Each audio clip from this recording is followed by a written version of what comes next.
Greetings. Welcome. Happy Thursday. Welcome to the Steve Deace Show, live and on demand here on Blaze TV, radio, and podcast. That's me. Even wore my name tag today. Todd Erzin is here, as well as Aaron McIntyre. You can let us know what you think about what we think by emailing the show, steve@stevedeace.com. That's DEACE. You can also like us, like Steve Deace on Facebook, MeWe, Parler, and Gab.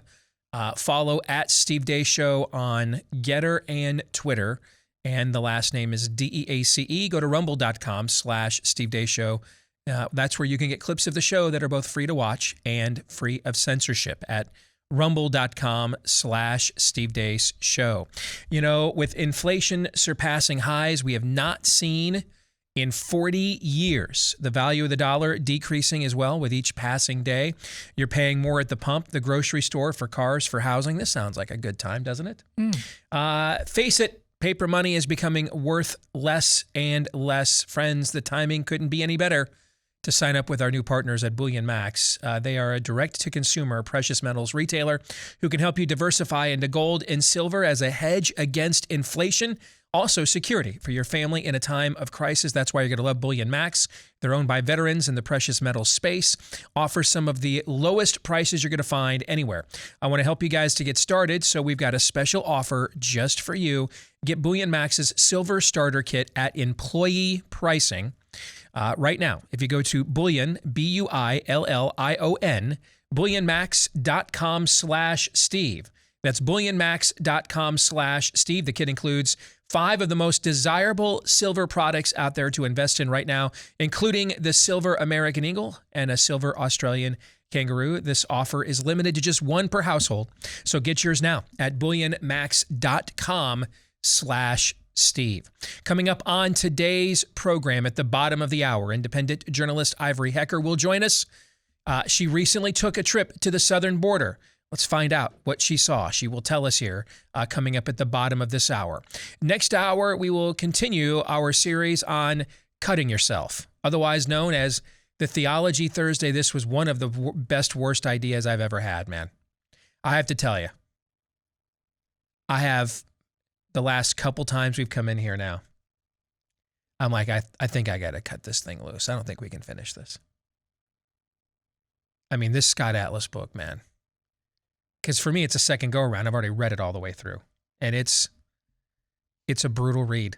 It's just, and because it's too much truth, man. Even for me, even I am like, I mean, anybody got any pumpkin spice or something, man?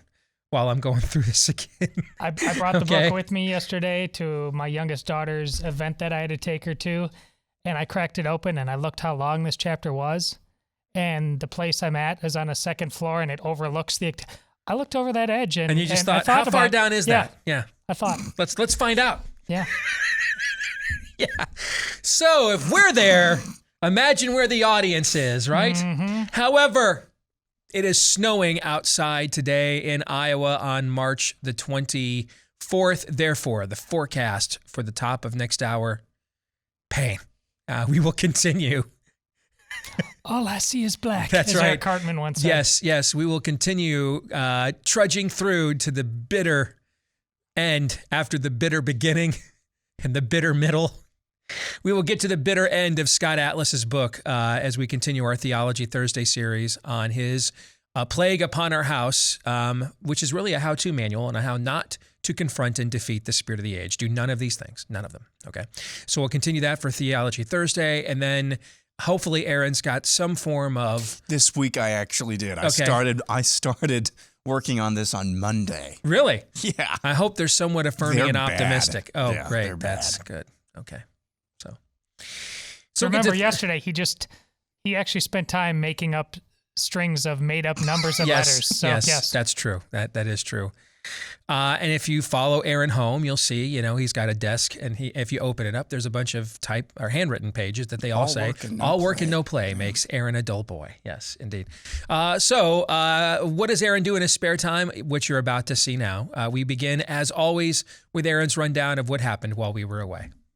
What happened while we were away, brought to you by the Green Mountain State, a model for the country. The Lancet recently published their best guess infection fatality ratio state by state pre-COVID jab. This is what they came up with as of January 1st, 2021. Again, this is before the jab, after the lockdowns. The top 5 states with the lowest IFR were Alaska, Nebraska, and Utah at a little over 0.2%.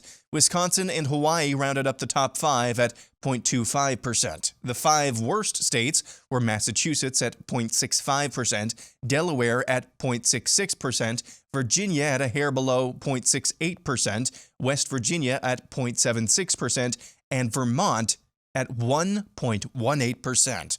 Speaking of Vermont, here's a headline from ABC News, September 17th, 2020. How Vermont became a model for the country in responding to the coronavirus pandemic.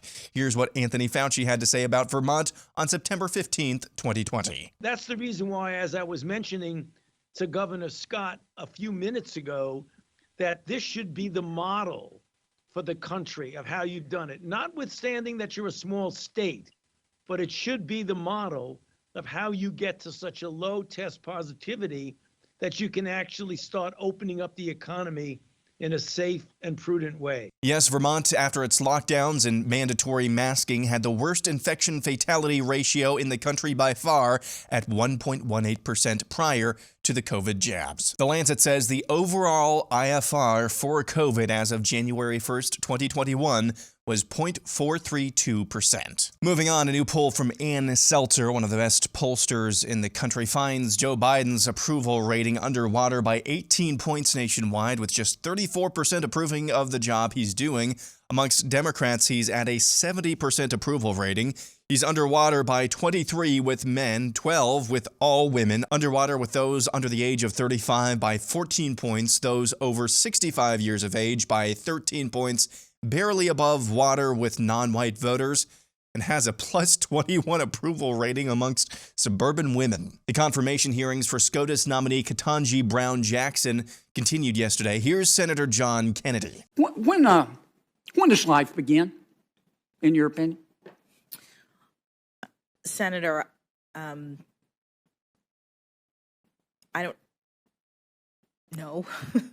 Ma'am? I don't know. The home improvement retail giant, the Home Depot, is backtracking after some of its woke HR material was leaked online.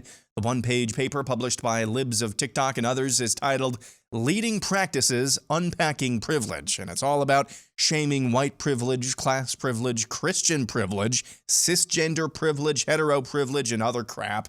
The materials were apparently on display in some lunchrooms in Home Depot locations around the country. And finally, we go to Denton, Texas, where this happened, and yes, it's another troll of another city council. In 2015, Bernie Sanders woke me up.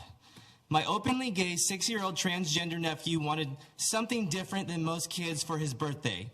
He wanted the COVID-19 vaccine for the greater good of humanity. Because unlike the racist Republicans, he wanted to protect our democracy and take on his social responsibility to do his part for the greater good. He is now gone from this world. He recently had a heart attack. But the doctors say they don't know what caused it, but I know what caused it. It was a stress from the Donald Trump supporters. Now, you might recognize this man as one of the most evil men, if not the most evil man in history, is what you call him. But I have somebody who is much worse. His name is Donald J. Trump. Now let me tell you why Donald Trump is worse than Adolf Hitler. Number one, Donald Trump hurts my feelings and Hitler does not. Number two, Hitler at least put people in quarantine camps and made them wear masks, while Donald Trump continues to spew out Russian disinformation. Third, Hitler had the decency and kindness to kill himself. Meanwhile, Donald Trump is still alive. At least Hitler had the decency to leave us alone. Trump, on the other hand, refuses to kill himself and makes him significantly worse.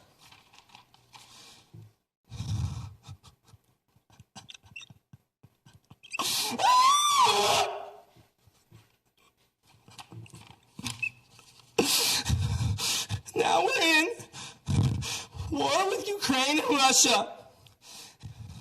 If we had a nuclear war, it would be worth it if it could just save one life. And that's what happened while we were away.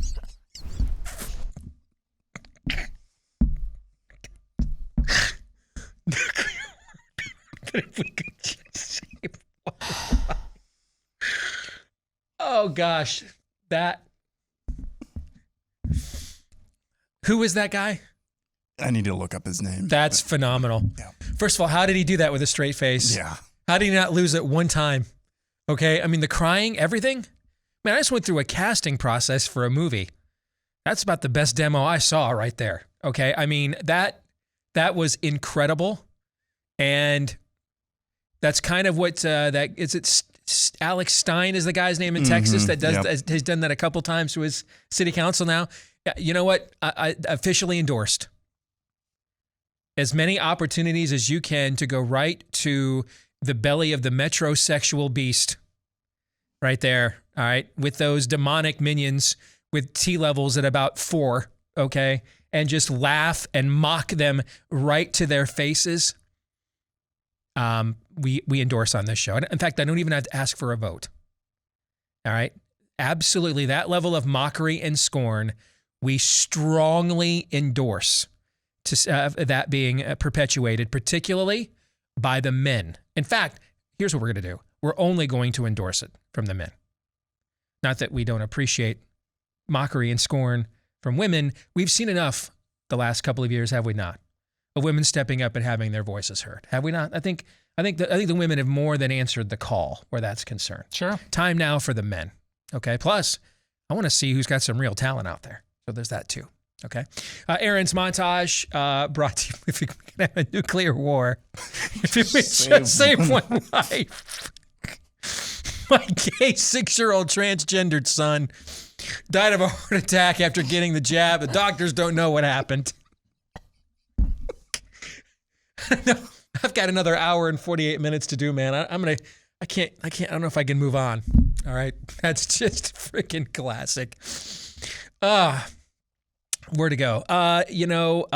More and more as we learn that Home Depot story in Aaron's montage, let he who has not, while working for a Fortune 500 company, inadvertently and falsely disseminated white privilege propaganda to the masses of employees, cast the first stone.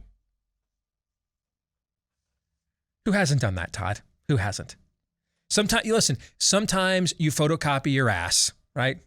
And then sometimes you just run too many copies of the white privilege propaganda and just happen to hand it out to everybody. I mean, dude, it happens. I'm not even going to make it to the Scott Atlas segment today. So that's just yet another reminder when there is an opportunity for us to do business with companies who are not literally trying to kill us in our way of life, take full advantage of it. Thankfully, one place we all can, because there's not a lot of places these days that we can, frankly. One place, though, that we all can is with our mobile phones, because pretty much we all have to have one to thrive in modern America. Switch your service to our friends, therefore, at Patriot Mobile. They not only don't hate you, they share the same values as you, all right? And they'll give you pretty much the same coverage that you're getting from whatever America hater company that you're utilizing right now. We made the switch last fall. We put it off for many, many moons. Just thought it would be a huge hassle. Finally bit the bullet, and lo and behold, their fully American customer service team did a phenomenal job switching us over. We even upgraded a couple phones. They'll customize a plan for you. We have all the same coverage we were accustomed to for the last 20 years working with T-Mobile.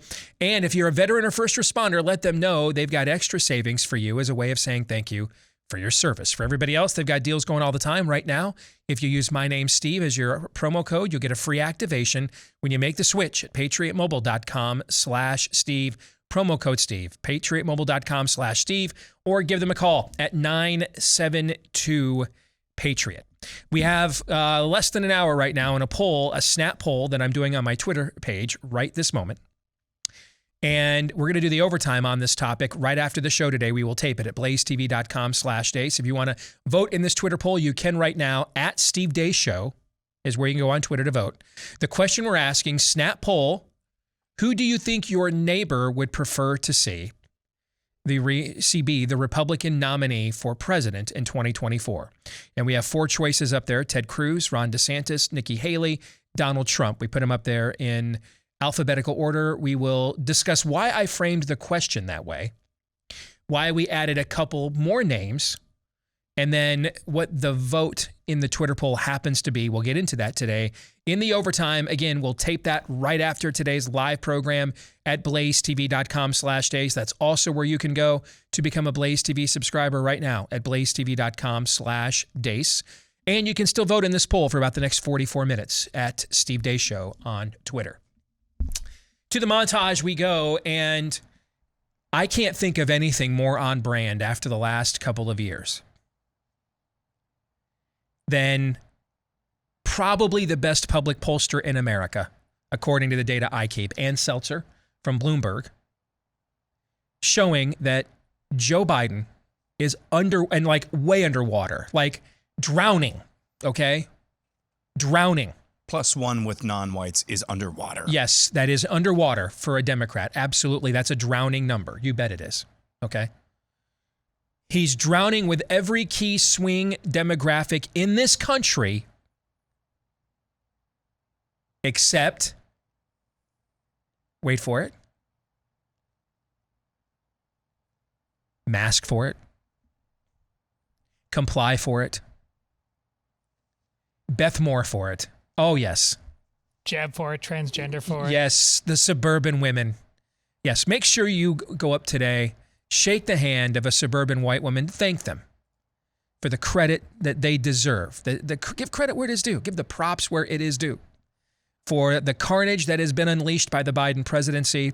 They were the demographic that delivered this. Well, the votes that were legitimately counted anyway. They were the demographic that delivered this to Mr. Dementia in 2020. They're the only demographic still holding on. Now, we're going to discuss this more in depth tomorrow. This is one of the topics we have for the Deace group. And I specifically selected a week that it's just all men, because frankly, we got to just talk about our women here. Something just needs to be done. All right. And you can save me your emails.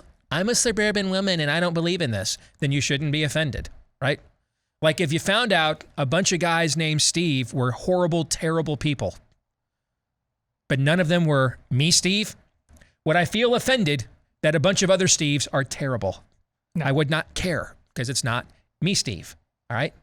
But if you have lived at least 3 minutes in an American suburb, you know this is true. If you have lived at least 3 minutes in an American suburb in the last few years, you know that this is true. So for now, I'm just going to let Allie Stuckey, I'm going to woman-splain this for us, our Blaze TV colleague. She put up a thread on Twitter last night in response to this poll. And she listed her top reasons why suburban women, and she knows even more about it than us, that's her primary audience for her pod, right? Why suburban women are the only key swing group left in America Joe Biden is not underwater with. Here were her reasons. Number one, they stopped paying attention after Trump lost. They were told things would go back to normal after he left, and they think that's true because they no longer watch the news. Willful ignorance. Comforting. Number two, their only connection to current events is Glennon Doyle's Instagram page. I don't have Instagram. I don't know what a Glennon Doyle is. Aaron, do you? No. That's another problem. Number three, they are afraid of being called a Karen, to which they will just continue to fulfill said label. Brilliant. Number four, they were successfully shamed after the black square nightmare of 2020. I love that she called it that, by the way. How great of a name is, she's just so pleasant and positive of a looking and sounding young woman, right? Okay. And then she drops black square nightmare in her Twitter feed.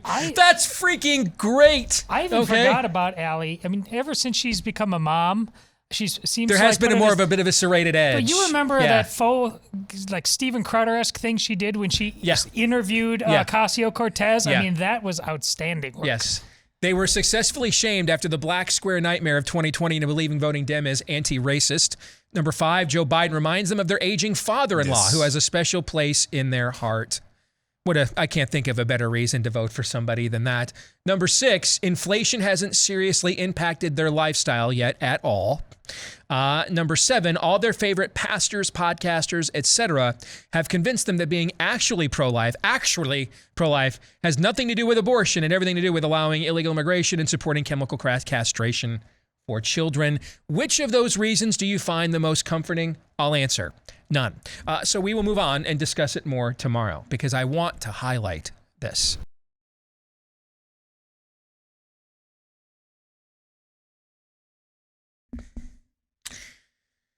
Boy, if the last 2 years have taught us anything, it's that you cannot trust public health experts. Sadly, you can't trust your own doctors too often because that's where they're getting their information. And that ground is poisoned. It's bad. That's why as much as you can find information, I mean, there's some things that are beyond our expertise, right? We can't do open heart surgery on one another. Okay. But if there are things from a preventative health standpoint that we can do in order to take more responsibility for our health, take full advantage of it, like with our friends over at Z-Stack. It is formulated to combat any and all additional variants from COVID that they may unleash, that may come about, and as well as different flu variants as well. The quercetin, zinc, vitamin C, vitamin D, we've been talking about on this show for how many months now, particularly the vitamin D. If you go look at over 80% of the people hospitalized with COVID in America, vitamin D deficient. That links right up with the morbid obesity issue because vitamin D is fat soluble, which makes it harder for people who are fatter to properly get the right amount of absorption for it or activity in front of the sun on a natural level. Anyway, now these things are all in one compound, all right? Get them all in one compound from Dr. Zelenko when you go to zstacklife.com/Deace and use the promo code Deace, ZStack, Z as in zebra, zstacklife.com/Deace, promo code Deace, and if you use that promo code for your first order, they'll give you a discount at zstacklife.com/Deace. Well, you might remember Ivory Hecker. She was the reporter in Houston, Texas, who decided she went full network. She wasn't going to tolerate this any longer and started telling the truth on the air. And for that, of course, she got dismissed. She then decided to break out on her own as an independent journalist. We told her story when she started that last year. I've been following her work ever since. She's done some really impressive stuff, including a recent trip to the southern border that we want to discuss with her. And she joins us now. Ivory, it is good to have you back with us. How you been? I've been great. So good to see you, Steve. So how's the endeavor gone so far? Being out on your own as an entrepreneur, how are you liking it? How's it going? It's going so great. I mean, it's definitely a handful to run your own news operation and question whether you're doing everything right, especially the behind the scenes stuff of trying to run a business. But it's been so wonderful to not have to be accountable to anyone but my viewers. So I've really enjoyed it, and it's definitely something that you can do. I really want to let other corporate news people know that you can do this and have a living. Are you struggling with getting around censorship and models? Because a lot of those RSS feeds and aggregators are still how a lot of our people access our content. So are you struggling to get around some of that stuff because those things don't want you to tell people the truth? Well, I started YouTubing the news shortly after I left Fox, and I almost got obliterated from YouTube because I wasn't aware when I left Fox just how expansive the social media censorship was. Mm-hmm. And so I quickly had to learn which words and topics YouTube dislikes. And then I simply created code words and was able to speak about those topics freely on YouTube through code words. And I haven't had an issue since. So fingers crossed. But, I know some of these topics, even on Instagram and things, you just have to, come up with another term for it. That's clever. All right. I mean, we've done that throughout history, come up with code words and ancillary languages to get beyond state censorship. So let's go to the southern border, which the current administration has forgotten exists. Other than the obvious, Why did you choose to go make a trip down there recently, and who did you visit with? Well, I've been hearing from my viewers. They would keep reaching out and saying, Ivory, what's going on with the border? Can you shed more light on it? And so I kept an eye out for an opportunity when I could go down there. And, I am told it's very dangerous with the cartels and stuff, so you need security. Well, I had a friend who was down there for work and sent me pictures of one of the hotel parking lots completely full of game warden vehicles from the Texas state game wardens. And she said her hotel down there looked more like a military base with all these guys walking around with guns. And they told her that they were there to help secure the border because Border Patrol can't do it alone. So Governor Abbott has dispatched not only Texas National Guard and the state police, but the game wardens now. And I was like, wow, a whole parking lot, a whole hotel booked up with these guys. Let me get down there and figure out what's going on. Well, at the same time, I got invited to shadow a militia group, the Patriots for America militia. So that was perfect because they're collaborating and assisting with securing the border as well. So I was able to shadow them down on the border, and they ended up being my security. As so many guys with guns, I was able to safely cover the border and really get access right down there. So, of course, being around that militia group, you watch them just indiscriminately killing people while screaming out racial and xenophobic expletives into the air every bit as fast as they were entering their payloads in full fulfillment of the last two Purge movies, correct? That's what you saw down there? That's what you might think, right, if you watched MSNBC. But no, it was interesting. The guys did have these AK-47s and stuff. And I was like, what's this for? And they said, there's a lot of cartel activity just to be safe. But they said that actually when it comes to migrants, I was like, what do you do when you encounter a migrant? And they said, well, we just, we meet them, make sure they are okay, that their health is okay. And then we call up either the local law enforcement or the Border Patrol and then connect the migrant with the Border Patrol and go on from there. And the guy finished by saying, we just try to be the hands and feet of Christ. And I was like, oh, okay. And so they'll make sure that the migrant doesn't need medical attention and all these things. So, isn't being trafficked. Yeah. Exactly. Yeah, they look out for people who may have been trafficked. So. All right. Yeah. So what preconceptions did you have before this trip? And then how did the reality of what you saw alter or affect that?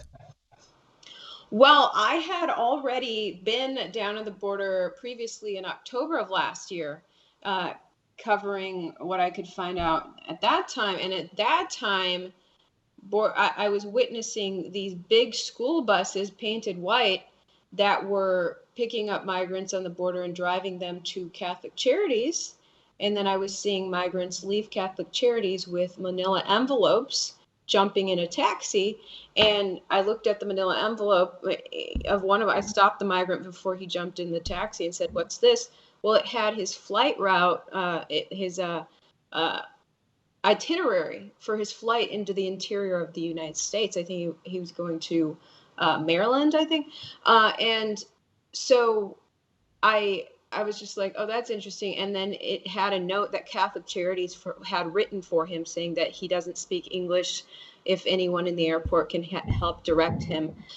So I was like, oh, wow. Okay. I looked up the funding for Catholic Charities. Federal government is funding Catholic Charities. And I was like, oh, so this is like a federal system of trafficking people in. Like the federal government is using Border Patrol and Catholic Charities to bring these people further into the U.S. So that's the preconception I had when I came on this trip. From my trip in October was that, okay, so Border Patrol is just yes men who are doing what Biden admin Alejandro Mayorkas wants, and just taking these migrants and bringing them in. And so I went out there to find out more.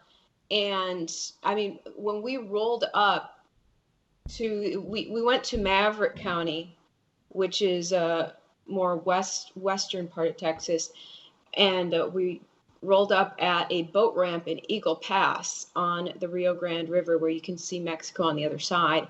And as soon as we parked the truck, we immediately saw migrants in the Rio Grande swimming across. So I just started rolling with my camera and filmed these people coming up on shore.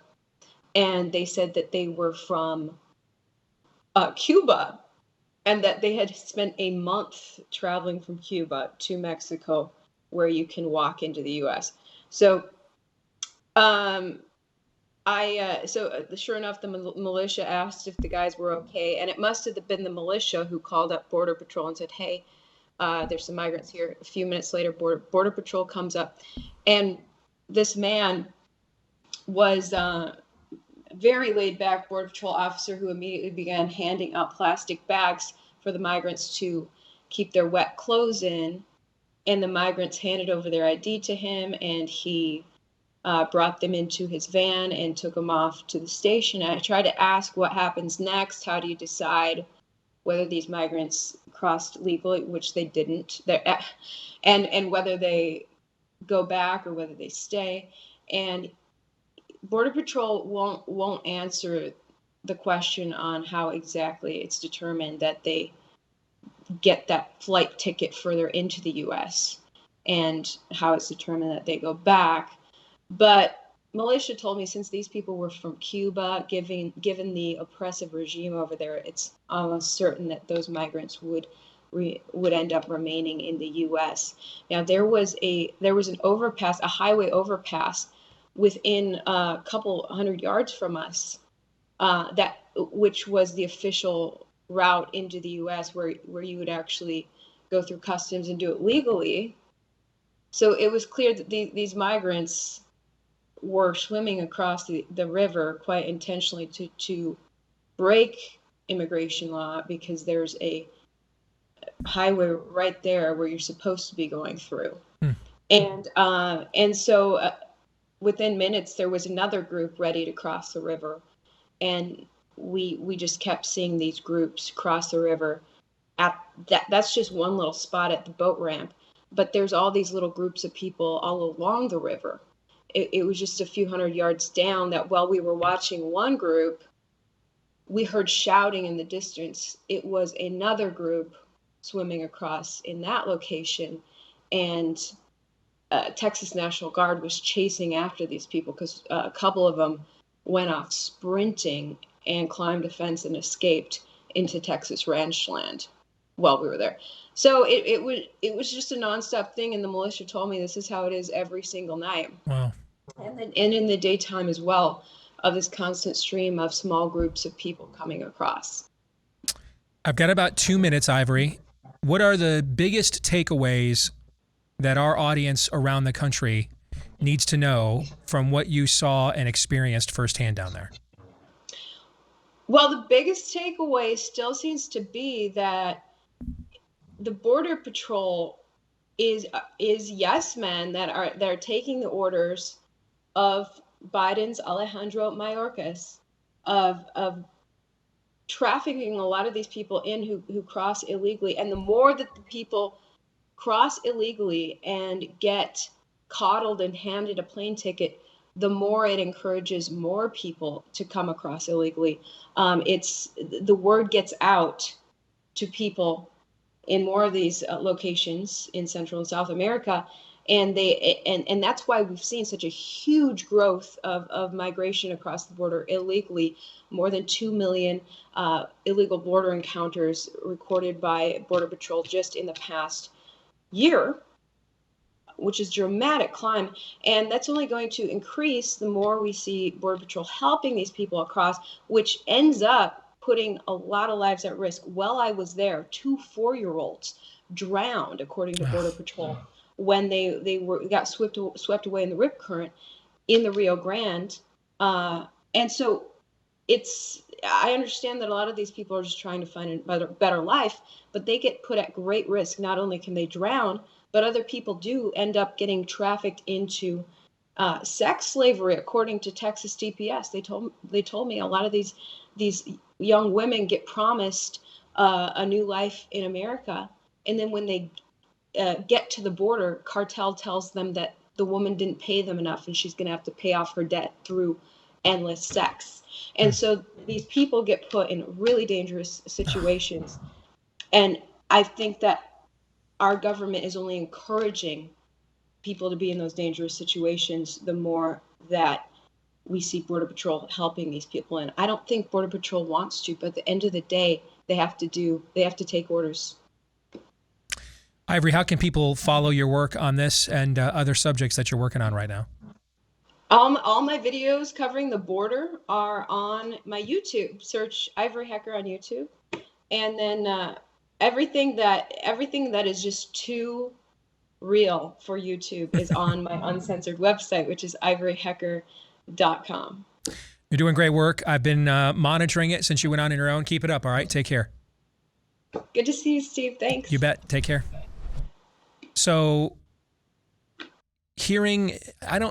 I don't know, for those of us that have covered this story in depth, we heard anything from her that we didn't already know or suspect, but to hear it quantified firsthand, almost like there's, drills of, hey, the first group's across, the next group swim in, you know what I'm trying to, just like systemic planning, the part particularly at the end, the amount of people this is dangled as some kind of a life-saving event and it end up getting sold into human trafficking or sex slavery. Any thoughts on what she had to say there? Are suburban wine moms running the Border Patrol now? Is that what's going on here? No, they're voting for the people, though, that are running the Border Patrol, because it's pro-life, of course, to entice migrant women to come and end up being sex trafficked. Yes, that's this is why pro-life. The underwater statistics we discussed earlier in the show, it means something for the next election. But honestly, again, the Democrats don't care. It is worth it for the time they do have it and the short memory span of everybody. Look how much they get accomplished. And listen, I know accomplished sounds like a good thing, but no. They get a lot of really bad stuff done all the time. This is what they want. They're winning. We're losing. The losing's going to continue, I'm afraid, with Theology Thursday. Yes, it will. Yes, it will. But we need to finish this. We need to learn, or we won't learn nothing, okay? Like double negatives are bad English. Hour 2 is next. Back with Hour 2, live and on demand here on Blaze TV, radio, and podcast. Steve Deace here with Todd and Aaron McIntyre and all of you. If you are a podcast listener, please let us know that you enjoy us by leaving us a 5-star review. Hit the subscribe or follow button. We appreciate all of you that have done that for us already. Thank you. It's been literally thousands, so thank you. You can also email the program, steve@stevedeace.com. That's DEACE.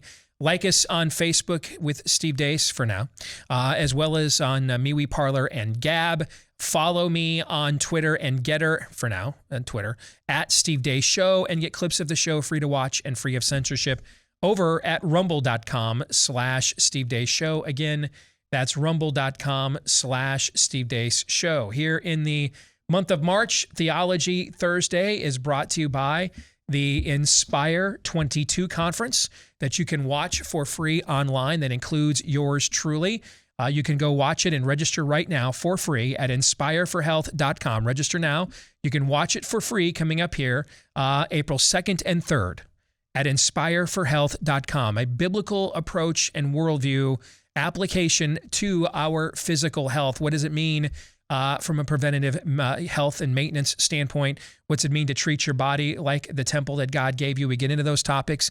Our friend Dr. Ryan Cole is one of the headliners of this, so you don't want to miss it. You can register right now at inspireforhealth.com. Again, that's inspiredforhealth.com. We have an Olympic medalist, all kinds of cool people for you to hear from at inspireforhealth.com.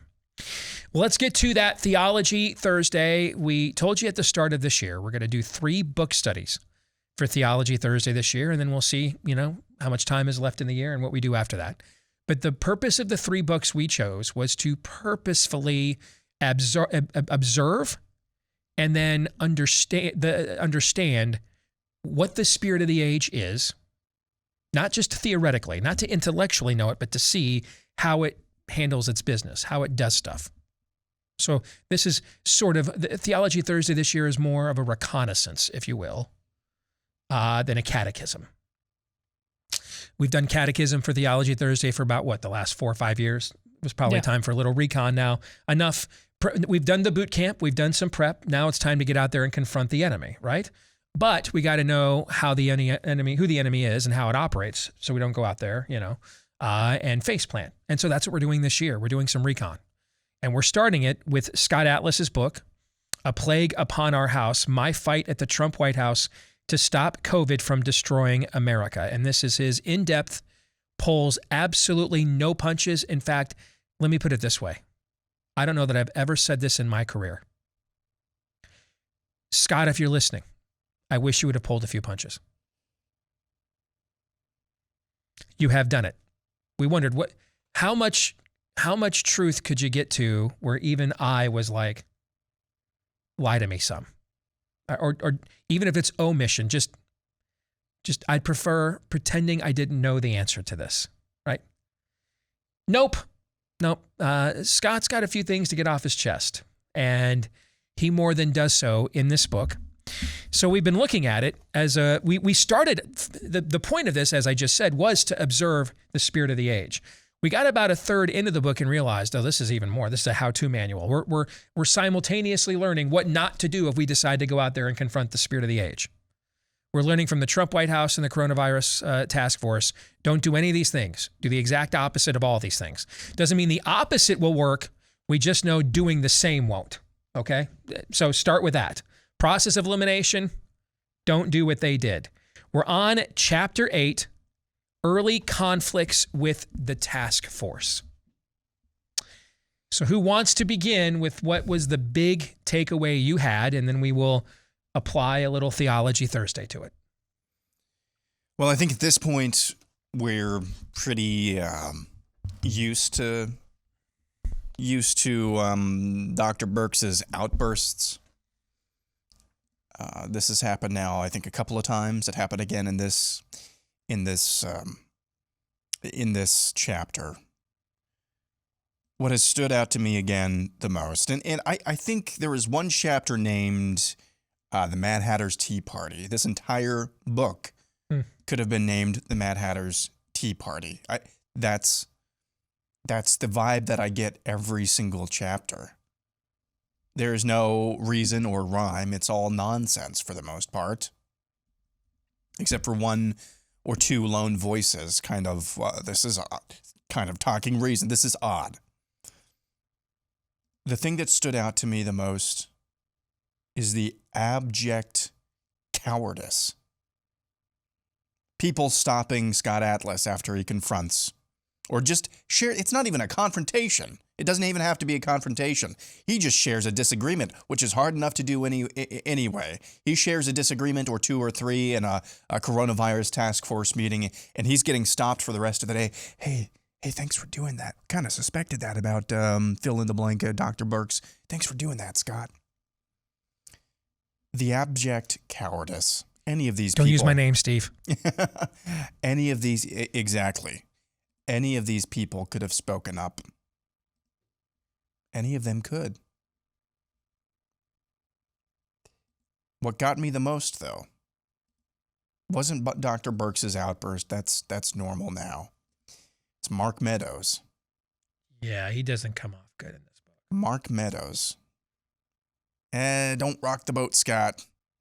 When Scott wants to speak up and correct something that the triumvirate of Birx, Redfield, and Fauci say.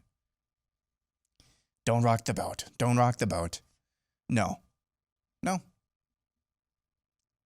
Just fundamentally full of people who didn't recognize what time it was. Cowardice. You show a little bit of cowardice to the spirit of the age, show just a little bit, it's going to exploit that. It's going to exploit that painfully.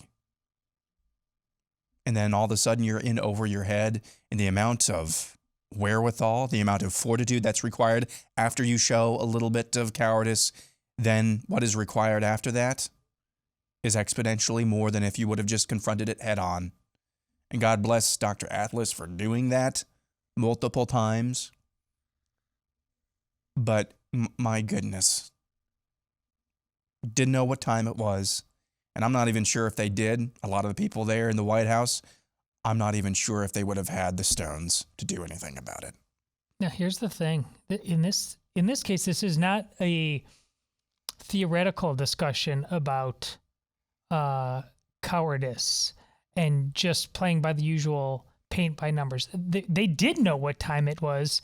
Regarding Mark Meadows, just don't rock the boat. They had it outlined in this chapter. White House Chief of Staff, by Yes. the way, for people that don't recall his role. Yes. Outlined in this chapter, a bunch of Republican governors were begging them to know what time it was. Right. They were reminding them, said, this is BS. Why are we hearing all this nonsense from Burks and company about washing our hands and something when we hear from the president when we need to move forward and open up? Get on the same page. They were begging them to do it, and they wouldn't do it. Well, it's not just Meadows, man. That little weasel. He's not in the book that often, but when he is, it's just so clear that why is this guy? Why'd you let this guy ever marry your daughter? It's like Jared Kushner existed. I knew who you were talking about right away. Yeah. It's like Jared Kushner existed to lower T levels. It's like when he walks in a room, erectile dysfunction just instantly occurs. When Atlas said it was clear that Jared's getting sick of like the data and being shown it, and Scott Atlas is being respectful of what he thought the chain was. I'm showing it to you. I'm working for the president. This is why I was brought on. And Jared Kushner actually says, quote, I'm agnostic on COVID. The issue that is literally ending our way of life, causing a recession, has ended the Trump presidency effectively before there's an election, meaning everything they had planned to do, that was the vision they had for a first term, abruptly was halted on March 16th, correct? So this has only altered all of their plans, all of our lives, and it impacted every person that would potentially vote or not vote for them. And the guy who wields the most power in the West Wing, other than perhaps the guy in the corner office himself, but on most days, I wonder if that's even debatable, okay? So at the very least, the guy wielding the second most amount of power in the West Wing of the friggin' White House says on that issue, I'm agnostic. Yeah. What does that tell you? Oh, well, that's why it tells me a lot. And that's why we're talking about this within not just a political, but a Theology Thursday context. This is way beyond COVID, because this is what you've heard Republicans say about the divisive social issues. Their whole, I'm agnostic on that. I'm agnostic on that. You know, everybody choose. I'm economically conservative, but morally agnostic. The other side are cultists on everything. Can I give you a quick example? Can you hold that thought for just a second? I don't know, because I may explode. All right, then you know what? Go. No, you go. I'm making a joke. Okay. Go. I just was looking at something somebody tweeted out, and Superman takes part in Pride Parade, waves LGBTQ plus flag on cover of latest Action Comics. And a blue checkmark conservative responds with, DC Comics doubling down on woke content is mind-boggling. It is if you think that the people running DC Comics consider themselves to be a business. They do not. So there is no objective framework. You cannot go to the spirit that is now inhabiting the leadership of DC Comics. Do you think they are not aware of what their sales figures are? Do you think they're not aware? I used to say this about the Des Moines Register all the time. Of course they don't they're aware. Care. Nope. They are either there to run such a heroic figure into the ground to tarnish him, right? That's called agitprop. That's a common Marxist tactic. They're either there purposefully to do it, or they think they're actually rehabilitating and fulfilling that character by adding their own zealotry to it. They're zealots. It's a religion. You will not show them sales figures and change their minds. That level of demonic influence has to literally be confronted and uprooted, and that's what you're talking about right now in another context. It just happens to be the White House. Yeah, we're hearing more and more of the swimmers. There's a story just about every day since the national championship, a swimmer coming out, and they basically say, I thought somebody was going to do something.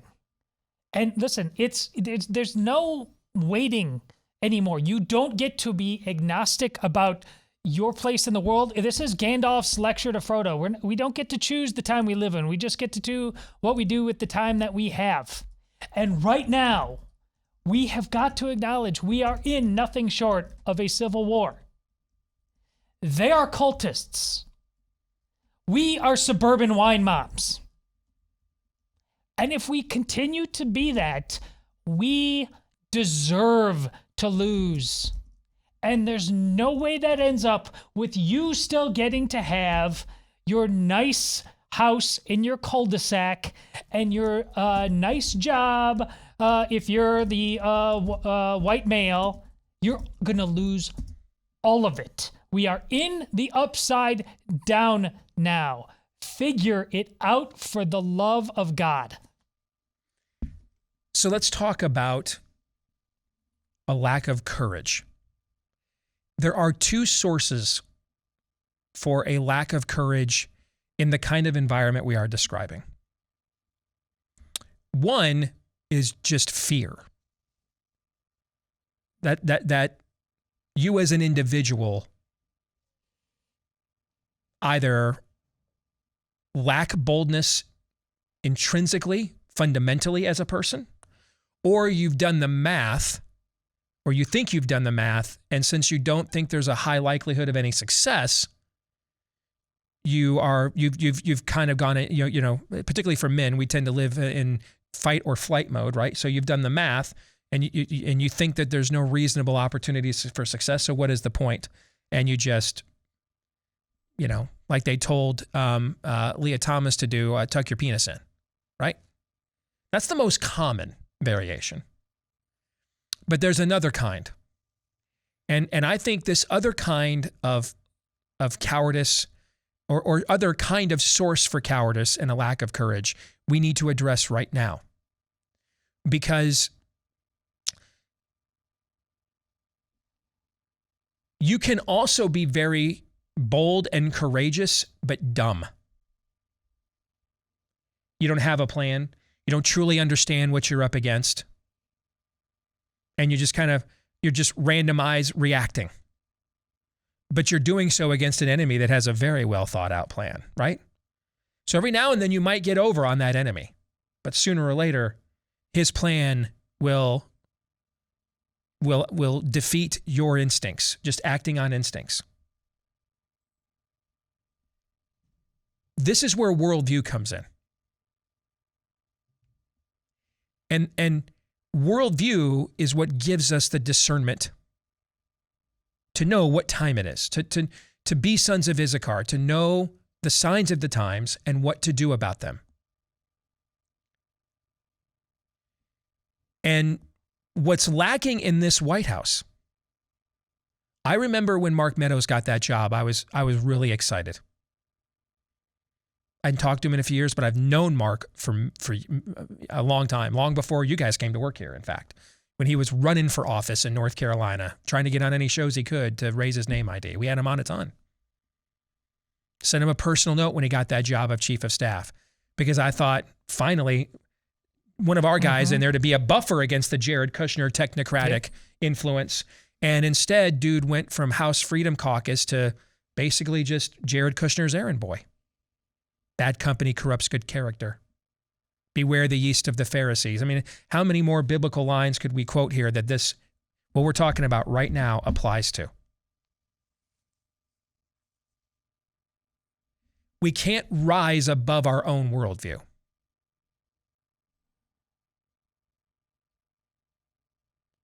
Donald Trump doesn't have that level of discernment at work in his life. And frankly, it's kind of a credit to him.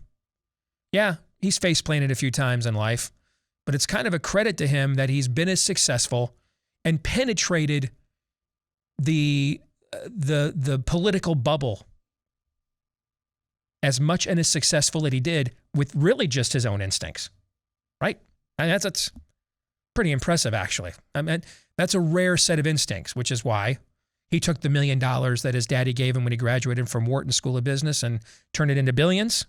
And other guys took the money that their daddies gave him after the Wharton School of Business, and we don't know their names now. You know what I'm saying? Mm-hmm. He's made some terrible decisions with his instincts, and those things have been well chronicled in America's tabloids and divorce courts. But over the long arc of his 60 years in the public view, you got to say, for a guy that operates only on craven instinct, he's got about as good of a track record as just about anybody in modern American pop culture does. Is that fair? Sure. Okay.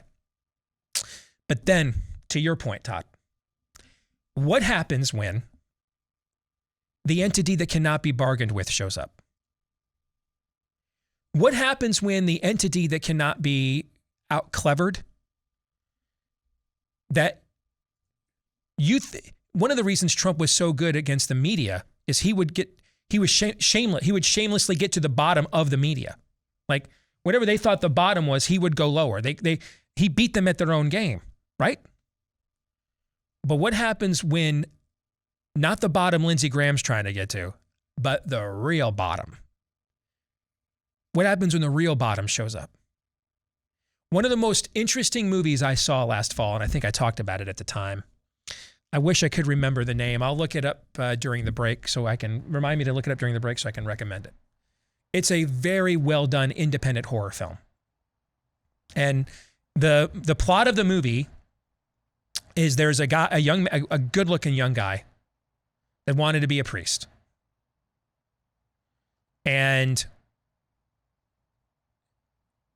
did I mention he's a really good looking young guy and the temptations and stuff that go along with that? And the church was like, we just don't think being a priest and a vow of celibacy is right for you, right? And so he decides the closest he can get to being a priest is playing one on YouTube. And he wanted to study exorcisms and get on the front lines of spiritual war. He's just, he's a guy that didn't want to tuck his penis in, if you know what I'm trying to say. Okay. So he still wants to do all of that. But now he can't just do it officially as a part of the church. So he starts a YouTube page.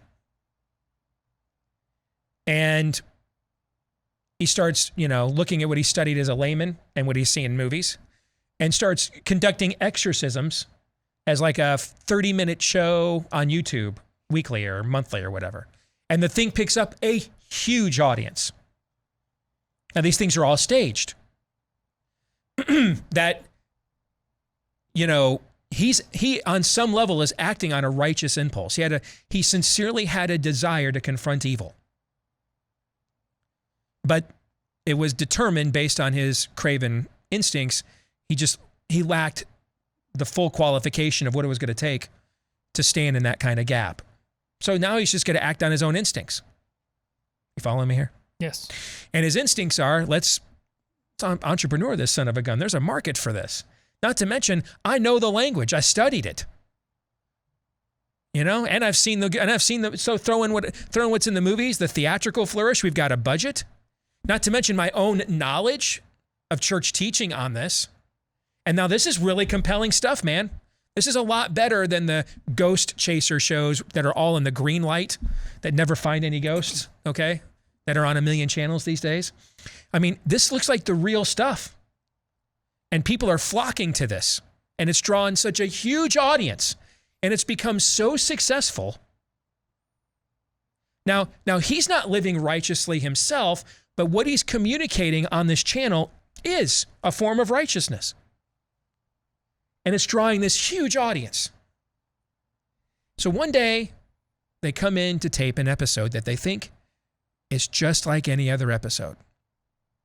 And the actress that they had hired to be the woman who was possessed got sick, can't show up. And so they need a stand-in because they've got everything set up. They've got all kinds of money into this episode. This is supposed to be, next level. So they decide, his assistant who does all of his pyrotechnics and everything, his girlfriend happens to be on site. And she's always wanted to be in one of these, and she is an aspiring actress. So they decide to go ahead and let her be a stand-in because they're, they got to go live here on YouTube. And so they decide to throw her in there. Except this time the real thing shows up. This time the real thing is like, we've been watching you. And you're kind of using your platform. Yeah, I mean, it's all staged and fake, but you're using your platform to preach the supremacy of God in the church. We don't like that, even if it is staged. We don't like being grist for your mill. You're supposed to be grist for ours, brother. That's the way this thing works. So, are you sure you're up to the task of a real confrontation? Are you sure this is what you want? Are you sure you think you are the man of this hour? The man that all these people on this YouTube channel think you are? Are you sure? And hell says 3 little words. Let's find out. And I won't tell you any more about the film because it's exceedingly well done if you ever go to watch it. For an independent film, it's very well done. But the setup to it is really what makes it go. And there's a lot of parallels, frankly, to what we're talking about here. What happened is hell was watching all of this. And really, I don't think had much to say about Trump's ascendancy. Probably thought, this guy's just taking advantage of these stupid, naive Christians. And then when he gets in the White House, he'll sell him out on everything. That's probably what hell was thinking the whole time. Hell, it's what I was thinking, which is why I didn't vote for him the first time. Then the dude gets into the office. He's like, hey, first month on the job, I want to use my platform on national TV live on the Today Show. Let me tell you about the March to Life that's going on across the street this weekend. You guys know anything about that? And I was like, okay, I didn't expect him to do that, right? And hell's like, but still, not real. Lose the embassy to Jerusalem. And I'm like, didn't think we were going to do that. Hell's like, Still, come on. That's still the art of the deal, guy. Come on. No. See where I'm going with this? Mm-hmm. Now we got peace treaties with like Israel and Saudi Arabia.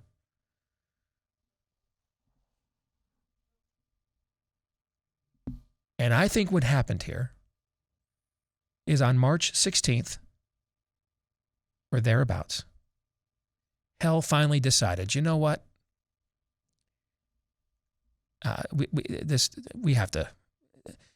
We got to stop sending the Jim Acostas in to do a real demon's job. We got to stop sending Robert Mueller in to do a real demon's job. Still tracking with me? Yep. And so it was time for no longer Memorex. It was time to go live. No more tapes, no more CDs, no more MP3s. The actual studio session decided to go live. The real McCoy showed up. And I think, like in this movie, at this White House, starting with the guy at the top and the guy that de facto was at the top, making most of the day-to-day decisions from a narrative and a personnel standpoint, and Jared Kushner. It was very much a principal, vice principal. If you wanted the major decisions made, you went to the president, but the vice principal made the day-to-day decisions underneath him. You think that's a fair comparison? Mm-hmm. That's kind of what's depicted in this book. And I think the real thing showed up, and they didn't know what to do. It couldn't be bargained with. It couldn't be negotiated. It couldn't be trolled. It had to be cast out. It had to be confronted head on and then cast out. And I don't want to spoil that movie for you, but I will tell you, when we get to the end, he finally figures that out too. He finally figures out we're going to need the real thing here. Okay.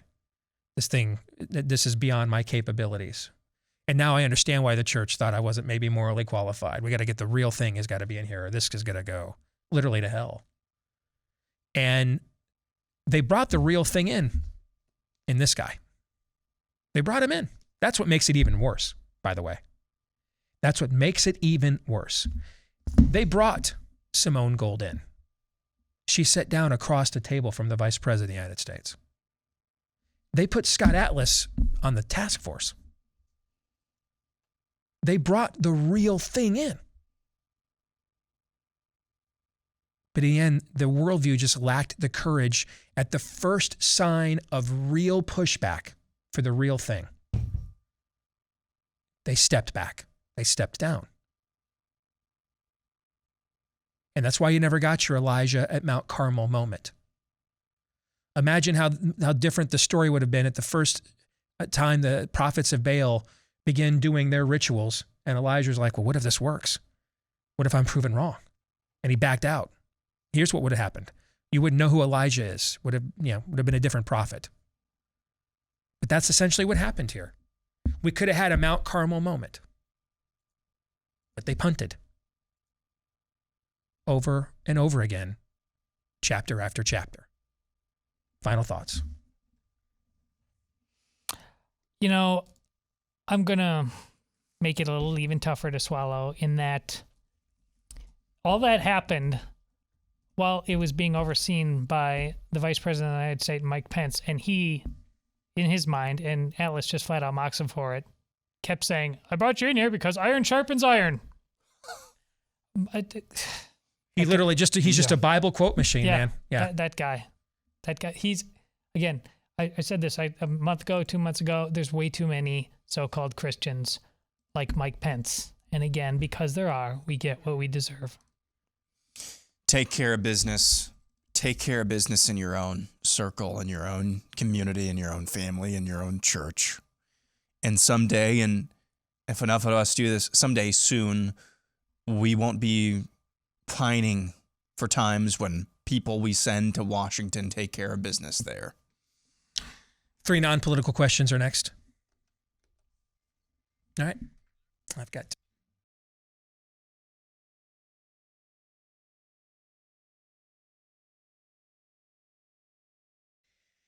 You guys remember right around Christmas, I told you the gift I got from my mom, from our friends over at Paint Your Life, and how much she loved it. I took the oldest picture I had of me and my mama, maybe a chubby little toddler. So that would mean she's about, 17, 18 years old. And the thing was very worn. I mean, the picture's obviously over 40 years old. And I gave it over to Paint Your Life. And I mean, we were just mesmerized by what their artists were able to do with a new rendering of it. And gave it to my mom for Christmas last year. She loved it so much and has it prominently displayed at her home up there in Michigan. So you can do this with any picture for any special occasion.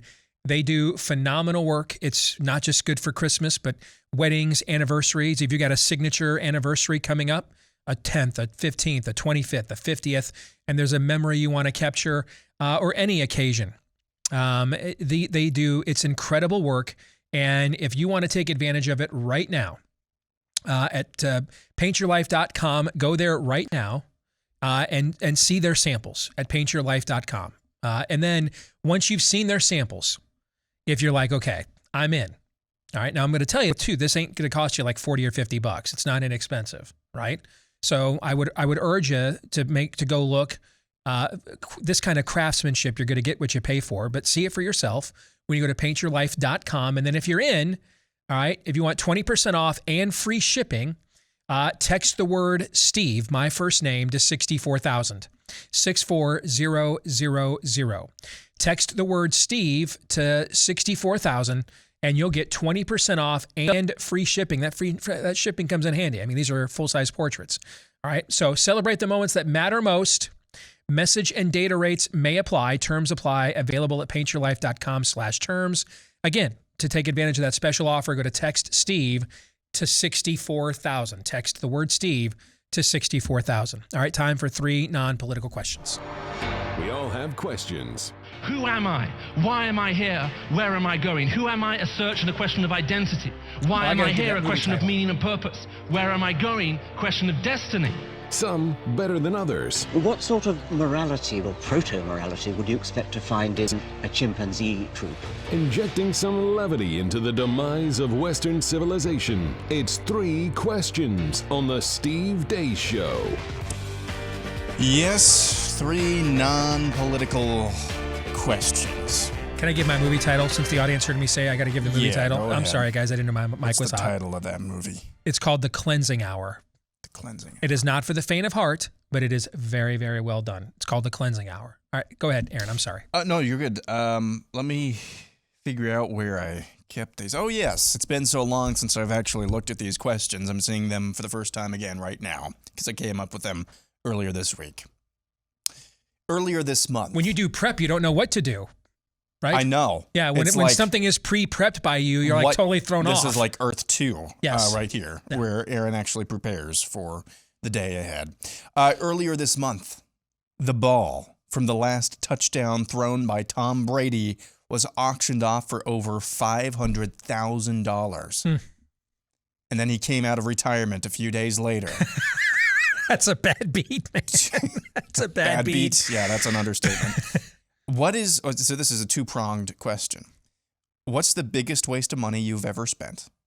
And then secondly, what's the most you would ever consider spending for any sort of memorabilia? The biggest waste of money I've ever spent. That's a good question, man, because I try to be very frugal. I would say, I can give you the answer. Okay. It was when I came out of college, and I don't know if they still do this, but when I was at university, they'd have all kinds of people on campus to fill out credit apps, and then you'd get free chips for, to go to, the pub and, get a free round of beers or something, Well, let's just say I filled out too many of those. Okay. And, it came out of college with, especially as a college dropout with not great credit.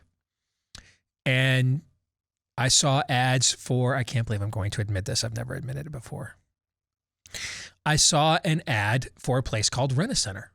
I'm like, hey, I'm working. Yeah. It's $20 a week for the rest of your life. Okay.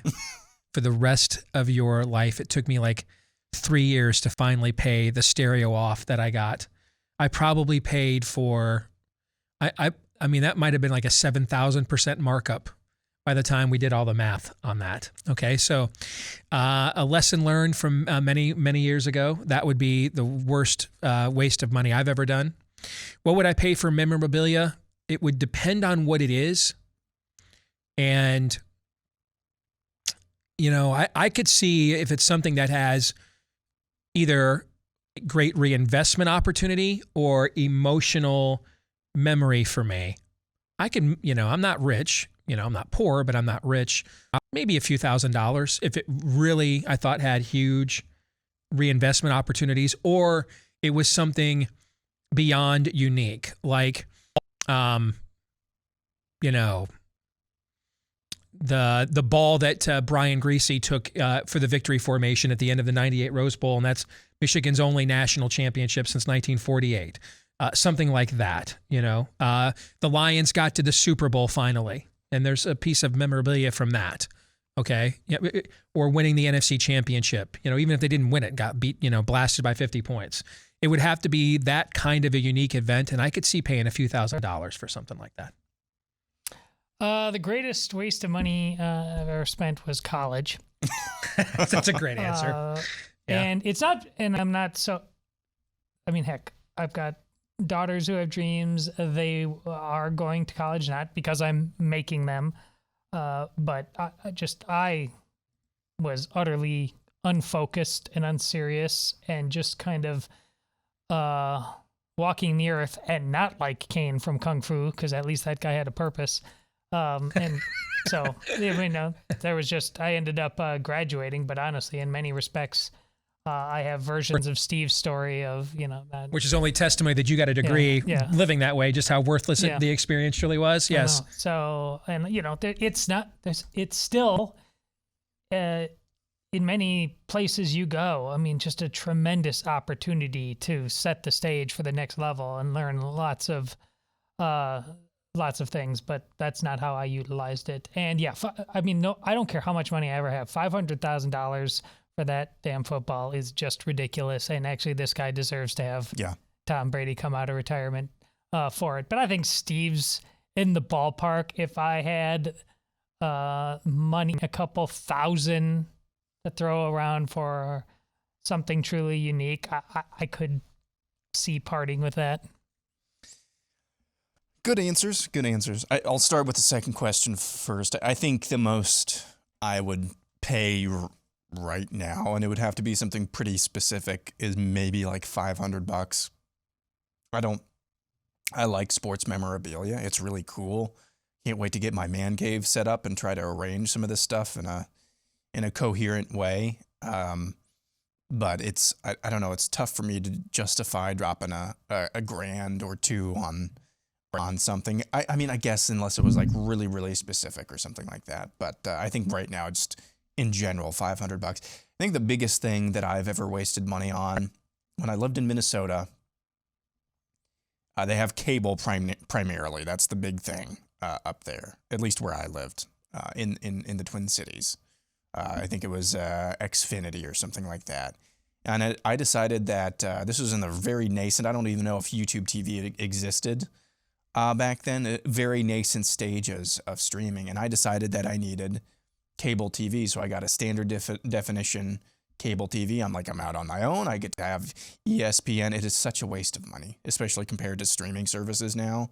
Such a waste of money. And then I came down here and I was like, oh, okay, well, DirecTV is a little bit less expensive. I'll get DirecTV. I think I had cable for 3 months. I think I had DirecTV for 3 months. And I'm like, there's no way the amount of time I'm watching cable TV is justifying this much on the bill. So cable and DirecTV, to me, at least at those, I'm not saying that in general it's a waste of money, but just for me at that time in my life, big waste of money. I got to make a quick correction, by the way. There you go.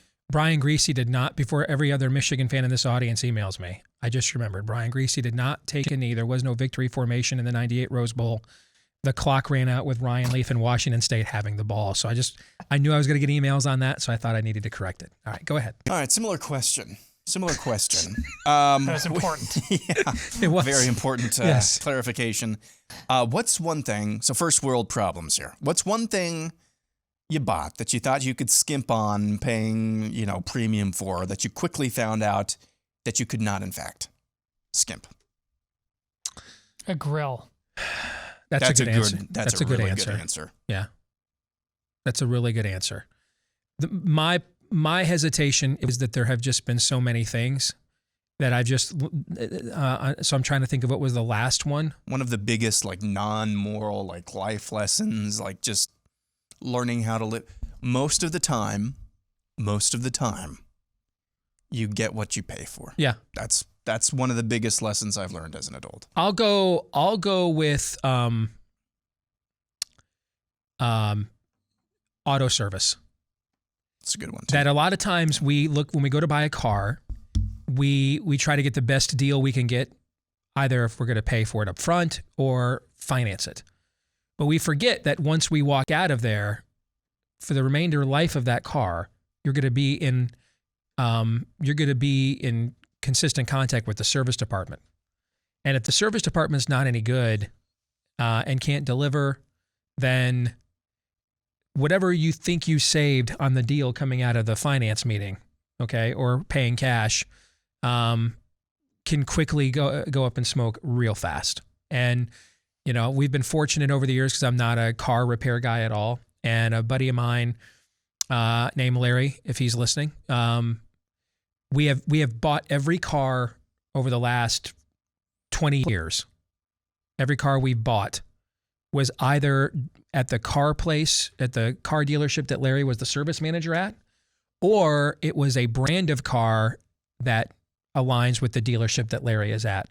so that we could take our service there. So that's something that I would urge, particularly if you're younger, you're thinking about getting your new car, your first car, young family with your first car. Make sure you vet the service department of that dealership, because you're gonna continually be dealing with them. And it's a bit of a hassle, frankly. You know, the dealership here we use is Granger Motors. It's a hassle to drive out there. And part of getting access to their great service is every oil change, every preventative maintenance thing. I have to drive out there, and I always complain that it's going to take an hour or two that it shouldn't take, you know, between the drive there and the drive back. But let me tell you, on the back end of that, when something seriously goes wrong, we more than make up the money for it. So definitely vet the service department.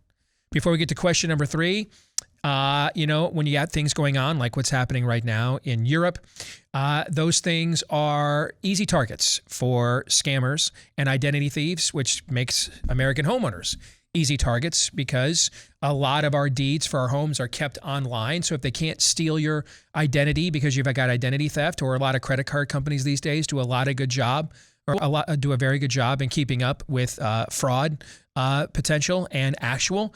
But what can't help you, either one of those, or your mortgage lender for that matter, or your homeowner's insurance, is when someone goes online, finds your home's title, makes it look like you've signed it over to them, and now they possessed the title and the equity and the value of that home. It's called home title fraud. Don't let it happen to you. And one way to make sure you don't is by going with our friends over at Home Title Lock. They'll put a virtual barrier around your home's title so that they will mobilize at any detection whatsoever at an attempt to tamper with it. And you can go and learn more and find out if your home's maybe already been tampered with and you don't even know when you go to HomeTitleLock.com. Again, head over to HomeTitleLock.com. Todd, you need to expand on your grill answer. Is there any story there, or you just it's been burned? Figuratively speaking, you know, and I didn't even learn a lesson. Like I bought one, and I didn't particularly take great care of it, but it ended way before its time. So now I just pretty much bought the exact same one, and I take a little bit better care of it in terms of the elements and where I put it in winter and stuff like that. But still, I didn't learn the right lesson. For me, it's single apply toilet paper. I didn't even do this. Okay. I didn't even do this on purpose. I just went to Costco, and it's what they had. Smarter than the average bear. Got it home, and I was like, oh crap, this is single ply. Well, this will be fine. No, it's not. It's not fine. I'm not even saying you need to get quintuple ply with lotion infused and lavender scented. That'll back up your septic. That'll back up your septic. Yeah. Get double ply. Never get single ply. Unless you own a hotel. Little, if you're getting single ply, you might as well just go full North Korea and just grab some bark off your trees in your yard. Or sandpaper. Yes. Sandpaper would be an upgrade. Never single ply. Final question. Was that a line in the movie Tropic Thunder? Never go full single ply? Yeah. Oh, okay, sorry. This is a random question. I heard this story this week, and I thought, Steve, you would get a kick out of this. Urban Meyer apparently didn't know who Aaron Donald was and some other stars in the National Football League. Do you buy that on any level? No. Urban Meyer, former Jacksonville Jaguars, I don't. Ohio State. I don't buy that on any level. No. I think to me this is just sports media. Hey, it's March. I think that Urban Meyer has made himself by his own actions an easy target, and it's an excellent opportunity to therefore continue to dunk on him and earn clicks and headlines. Guys, this guy has been this guy used to be on the NFL Network's coverage of the NFL draft as a coach. He was there at the draft with players. He talked to NFL teams and scouts every year about his own players. The idea that he was that disassociated from the NFL, I don't buy that at all. There's plenty of other things you can legitimately criticize Urban Meyer for. We don't have to make stuff up. Agreed. Yeah, he's not stupid. You know what? I think he should have just stayed on the Fox Big Noon pregame show. Yeah. I thought he was great on that. He was great. He had somewhat rehabilitated his image after what happened with Zach What's His Nuts. Okay. Yeah. But he had somewhat rehabilitated his image, and now I don't know what he does because he's too toxic to be hired anywhere. He's working for some agency that helps connect college players with NIL opportunities. Okay, so he's basically a recruiting booster for Ohio State. Yep. Okay. That's what he is. Yep. Okay. I mean, not like Ohio State needs much more help in recruiting. That's actually more them doing him a solid because they don't need any help in recruiting. Trust me, I'm a Michigan fan. I'm well aware. They don't need any help. They got that one down. Okay. We'll be back at it again tomorrow, noon to 2 Eastern, after Glenn Beck right here on Blaze TV. Until then, John 3:17.